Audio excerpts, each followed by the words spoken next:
Hello guys, મારી YouTube ચેનલમાં તમે ન હોય તો લાઈક એન્ડ સબસ્ક્રાઈબ કરી દીજો. અને અમારી ઓલે જીસીબી આવી છે તો અમે જોવા જઈએ છીએ. હાલો જો જીસીબી જોવા.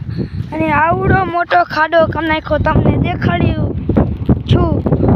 આમ જો આ ખાડો કીરો અને વાંકણે નાખે છે. અને આ અમારા ભાઈબંધ છે. અને આ જીસીબી લોડર ને ટ્રેક્ટર આવ્યું છે. અને તમે જોઈ શકો છો. મારી યુટ્યુબ ચેનલમાં તમે ન હોય તો લાઈક એન્ડ સબસ્ક્રાઈબ કરી દેજો. આ મારો આકડીઓ બંધ કરે છે આમ જો. અને આંધે માં નાખવા જાય છે પવન શક્તિની હાલ સાઈડ જોઈ શકો છો. અહીં કણા ઓલા મારા ભાઈબંધ પાણી પીવે છે. હું હવે જાઉં છું. આમ જો ડુંગળી કાઢ નાખે એમ આ જીસીબી જો. આ મારા ભાઈબંધનું ટ્રેક્ટર આવડું. આ મારો ભાઈબંધ